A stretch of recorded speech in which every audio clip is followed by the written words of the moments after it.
नमस्कार, मी रोहित साळुंखे. तरुण भारत न्यूज बुलेटिनमध्ये आपल्या सर्वांचे स्वागत. आता पाहूया ठळक घडामोडी. रविवारी दिनांक 19 मार्च रोजी हिंदू राष्ट्र जागृती सभा आयोजित करण्यात आली असून यासाठी आज शहरातून वाहन फेरी काढण्यात आली. या फेरीची सुरुवात शहापूर छत्रपती शिवाजी उद्यान येथून प्रारंभ झाली. प्रारंभी ध्वजाचे पूजन उद्योजक राजेंद्र जैन यांच्या हस्ते पुरोहित श्रीपाद देशपांडे यांनी केले. या फेरीमध्ये लोकसेवा फाउंडेशनचे वीरेश हिरेमठ, अँजल फाउंडेशनच्या अध्यक्षा मीना बेनके आणि हिंदू जनजागृती समिती बेळगाव समन्वयक ऋषिकेश गुर्जर आदीसह बहुसंख्येने धर्मप्रेमी सहभागी झाले होते. छत्रपती शिवाजी महाराज उद्यान इथून सुरू झालेली फेरी Mahadwar road, SPM road, Khadebazar road Shahapur, barrister Nathpai circle, Anandwadi, Vadgaon, Dhamane road, पुन्हा नाझर कॅम्प, भारतनगर, शहापूर येथे फेरीची समाप्ती करण्यात आली. अत्यंत शिस्तबद्ध फेरीने बेळगावकरांची मने जिंकली.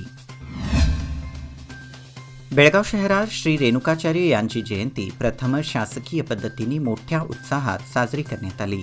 जयंतीनिमित्त आयोजित मिरवणुकीला आमदार अनिल बेनके यांनी बेळगाव भुईकोट किल्ल्यानजीक ढोल वाजवून चालना दिली. याप्रसंगी हुक्केरी हिरेमठाचे श्री चंद्रशेखर शिवाचारी महास्वामीजी, विरुपाक्षय्या निरलगी मठ, गणेश मठपती, मुख्तार हुसेन पठाण व इतर सहभागी झाले होते.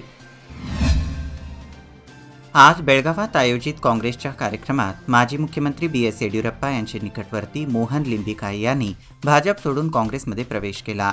काँग्रेस राज्य प्रभारी रणदीप सिंग सुरजेवाला, KPCC प्रदेशाध्यक्ष DK शिवकुमार, विरोधी पक्षनेते सिद्धरामय्या, कार्याध्यक्ष सतीश जारकिहोळी यांनी त्यांचे काँग्रेस झेंडा देऊन पक्षात स्वागत केले. आमदार अनिल बेनके यांच्या विशेष प्रयत्नातून 1.30 कोटी रुपये अनुदानात विद्यार्थ्यांच्या हितासाठी ग्रंथालय व इतर कोचिंग सेंटर निर्माण होणार आहे. बुधवारी बेळगाव महानगरपालिकेत आमदार अनिल बेनके, महापालिका आयुक्त रुद्रेश घाळी व दलित नेत्यांच्या उपस्थितीत बैठक बोलावून शहरातील डॉ. बाबासाहेब आंबेडकर उद्यानात सुसज्ज डिजिटल ग्रंथालय निर्माण, सांस्कृतिक भवन, IAS, IPS आणि KS कोचिंग सेंटर बांधण्यासंबंधी महत्त्वाची चर्चा झाली. शुक्रवारी या विकास कामांना चालना मिळणार असून आमदार अनिल बेनके यांनी यासंबंधी अधिक माहिती दिली आहे.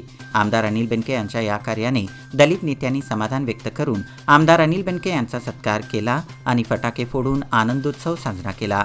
याप्रसंगी नगरसेवक संदीप जिरग्याळ व इतर मान्यवर उपस्थित होते. बेळगाव तालुक्यातील राजहंसगड किल्ला येथील रस्त्याचे विकास काम सार्वजनिक बांधकाम विभागाच्या 80 लाख रुपये निधीतून केला जात असून स्थानिक लोकप्रतिनिधी आणि ग्रामस्थांच्या उपस्थितीत काँग्रेस युवा प्रमुख मृणाल हेब्बाळकर यांच्या हस्ते चालना देण्यात आली. राजहंसगडावर छत्रपती शिवरायांची मूर्ती स्थापनेनंतर शिवभक्तांच्या संख्येत झपाट्याने वाढ झाली आहे. प्रवाशांच्या सोयीसाठी रस्त्याचे विकास काम हाती घेण्यात आले आहे. याप्रसंगी दत्ता पवार, भावकान्ना कनबरकर, जीवाप्पा पवार, प्रशांत वालेकर, जयराम कुंडेकर व इतर सहभागी झाले होते. केंद्र सरकार गेल्या अनेक वर्षापासून जनतेला आधार कार्ड क्रमांक पॅन कार्डशी लिंक करण्याचे आवाहन करत असून त्यासाठीची मुदत वाढवण्यात येत आहे. मात्र अद्याप 100% उद्दिष्ट पूर्ण होऊ शकलेले नाही. त्यामुळे आता 31 मार्च अखेरपर्यंत लिंक न केल्यास पॅन कार्ड निष्क्रिय होण्याची शक्यता आहे. पॅन कार्ड असलेल्या 61 कोटी लोकांपैकी 48.5 कोटी लोक आधार कार्डशी लिंक झाले आहेत. सध्या 1000 रुपये दंडासह लिंक करण्याची संधी असून शेवटच्या तारखेपर्यंत दंडाची रक्कम 10,000 रुपये करण्यात येणार असल्याचे समजते. महापौर उपमहापौर निवडणूक होऊन 1.5 महिना होत आला तरी स्थायी समिती निवडणुका घेण्यात आल्या नाहीत. घिसाडघाईने अर्थसंकल्पाची बैठक घेऊन मंजुरी देण्यात आली, पण स्थायी समिती स्थापन करण्याकडे महापालिका प्रशासनाने दुर्लक्ष केले आहे. विधानसभा निवडणुका जाहीर झाल्यास स्थायी समिती निवडणुका रखडण्याची चिन्हे दिसू लागली आहेत. सदाशिवनगर स्मशानभूमीमध्ये बसविलेल्या डिझेलवर चालणाऱ्या शवदाहिनीचे परिवर्तन गॅस शवदाहिनीमध्ये करण्यात आले. तरी देखील काही क्षुल्लक दुरुस्तीचे काम राहिले असून महापालिकेने हे काम पूर्ण करावे अशी सूचना मेगा गॅस कंपनीने केली होती.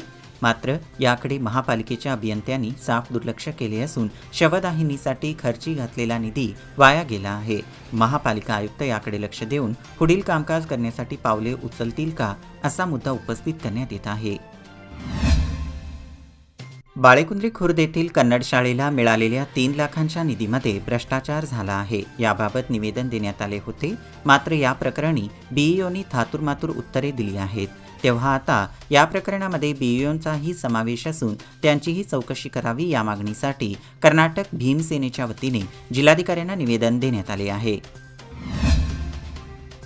येळ्ळूर येथे छत्रपती श्री संभाजी महाराज यांच्या पुण्यतिथीनिमित्त आयोजित करण्यात येत असलेल्या बलिदान मास पूजा कार्यक्रमात भाजप ओबीसी मोर्चा प्रमुख किरण जाधव उपस्थित राहून अभिवादन केले.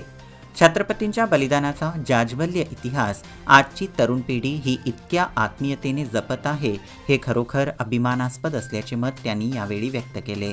यावेळी ग्रामस्थ मोठ्या संख्येने उपस्थित होते.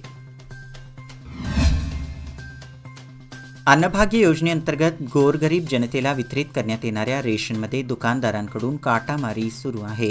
त्यामुळे लाभार्थ्यांना ठरलेल्या वजनापेक्षा कमी धान्य घेऊन माघारी परतावे लागत आहे. या प्रकरणाकडे अन्न व नागरी पुरवठ्याच्या वरिष्ठ अधिकाऱ्यांनी लक्ष घालून ही काटामारी थांबवावी अशी मागणी लाभार्थ्यातून होत आहे. बेळगाव चोरला राज्य महामार्गाच्या दुरुस्तीच्या कामाला सार्वजनिक बांधकाम खात्याने प्रारंभ केल्यामुळे वाहनधारकांमधून समाधान व्यक्त होत आहे. बेळगाव पणजी वाया चोरला या आंतरराज्य महामार्गाची गेल्या अनेक वर्षांपासून दुर्दशा झाल्यामुळे वाहनधारक व प्रवासी वर्गांना अनेक समस्यांना सामना करावा लागत होता. सुमारे 13 वर्षांपूर्वी या रस्त्याचा विकास करण्यात आला होता. या रस्त्यावरील वाढती वाहतूक व नागरिकांच्या मागणीचा विचार करून या रस्त्याच्या दुरुस्तीसाठी सार्वजनिक बांधकाम खात्याने 6 कोटीचा निधी मंजूर केला आहे. मांजरी ते ढगाळ वातावरणाने बुधवारी मध्यरात्री तुरळक सरूमुळे वीट व्यावसायिकांची तारंबळ उडाल्याचे चित्र पाहावयास मिळाले. येथील वीट हंगाम गतिमान बनला असून ऑक्टोबर महिन्यात सुरू झालेल्या वीट उत्पादनात सध्या होत ढगाळ वातावरणामुळे अडथळा निर्माण झाला आहे. नुकसान टाळण्यासाठी वीट उत्पादक खबरदारी घेत आहेत. सध्या कच्चा विटा तयार करून भट्टीसाठी रचण्यात येत आहेत. कच्चा विटा ढिसूळ असतात. पावसाचे पाणी लागताच त्या विरघळू लागतात. यामुळे वीट मजुरांची मेहनत वाया जाते व वीट व्यावसायिकांना आर्थिक फटका बसतो. हे टाळण्यासाठी व्यावसायिकांनी ताडपत्री प्लॅस्टिकचे आवरण घालण्याची तयारी केली आहे. महाराष्ट्रातील दूधगंगा नदीपात्रात 2 ठिकाणी ब्रिज बांधकाम सुरू असल्याने त्यांच्या कामाच्या सोयीनुसार पाणीपुरवठा होत आहे. त्या कामास अडचण होऊ नये यासाठी पाणीपुरवठा त्यांच्या सोयीनुसार करण्यात येत आहे. त्यामुळे सीमा भागातील नागरिकांसाठी जीवनदायिनी असलेल्या दूधगंगा नदीचे पात्र कोरडे पडले आहे. यामुळे पाणी समस्या उद्भवत असल्याचे जाणकारांचे अधिकाऱ्यांचे मत आहे. पुरेशा पाण्याअभावी सदलगा, मलिकवाड, एकसंबा, दत्तवाड परिसरातील दूधगंगा नदीपात्र उघडे पडले आहे. या भागातील शेतकरी पाण्याच्या प्रतीक्षेत आहेत. त्यामुळे दूधगंगा पात्राकडे शेतकऱ्यांचे लक्ष लागून राहिले असल्याचे चित्र सध्या सदलगा नदीकाठ परिसरातील गावात पाहावयास मिळत आहे. निपाणी शहर व उपनगरात गेल्या काही दिवसांपासून पाणी पुरवठ्याचा ताळमेळ विस्कटल्याचा आरोप करत नगरपालिकेतील विरोधी गटनेते विलास गाडीवड्डर यांच्या नेतृत्वाखाली विरोधी नगरसेवक तसेच महिला व नागरिकांनी गुरुवारी नगरपालिकेवर धडक मोर्चा काढला. पाणी द्या, नाहीतर खुर्च्या खाली करा. पाणी आमच्या हक्काचे, नाही कुणाच्या बापाचे अशा घोषणा देत महिला व नागरिकांनी नगरपालिका कार्यालय परिसर दणाणून सोडला. यावेळी पाणी प्रश्नावरून जोरदार खडाजंगी झाल्याचे दिसून आले. याचबरोबर आजचे बातमीपत्र इथेच संपले. अधिक माहिती आणि ताज्या घडामोडींसाठी पाहत रहा तरुण भारत न्यूज चॅनल. तसेच आमचे चॅनल लाईक करा, शेअर करा आणि सबस्क्राईब करा. आणि विश्वासार्ह बातम्यांसाठी दररोज सकाळी वाचा दैनिक तरुण भारत. धन्यवाद. शुभरात्री.